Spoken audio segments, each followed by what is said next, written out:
Hi, I'm Aaron McGee, and this is my story.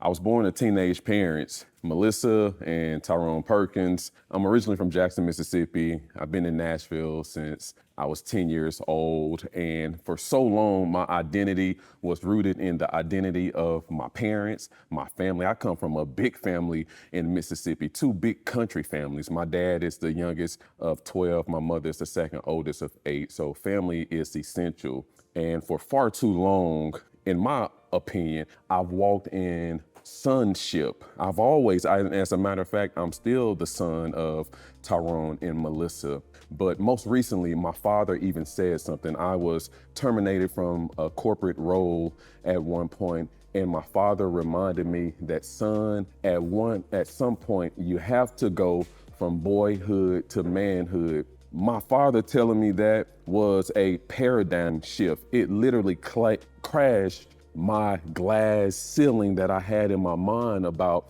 Aaron McGee being positioned as a son, always being positioned as someone who is coming in a submissive role to honor both my mother and my father and to honor leadership. But my faith has carried me along the way, and I'm reminded in the word that at some point a man has to leave his mother and leave his father and cleave to his wife. I am married. In March. I would have been married for 10 years. I have a beautiful wife of almost 10 years, a daughter who's 7, and a son who's almost 2 years old.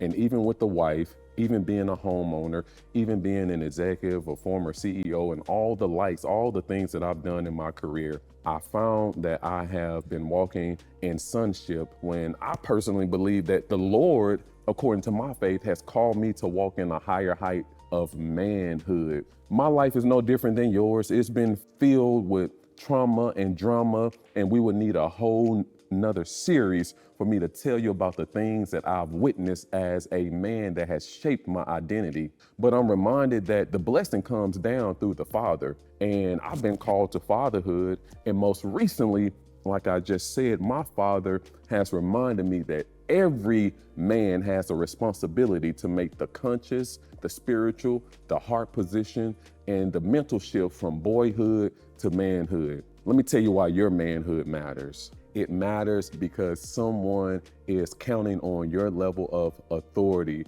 Someone is counting on your gifts and your talents to provide for them to actually survive in this life. I'm thankful that my manhood matters because my family needs me.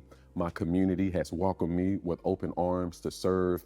And I would challenge you to be reminded that your family needs you to walk in manhood, to depart from the thoughts of boyhood. And it's our reasonable service to serve our community. So your community needs you too. Your manhood matters because you have to show up for yourself first in order to walk it out for everyone else. And I'll tell you, just like my father told me, it's time to make the shift from boyhood to manhood. Hey, if you like what you're hearing and what you're seeing, I want to invite you to subscribe to My Manhood Matters on all platforms.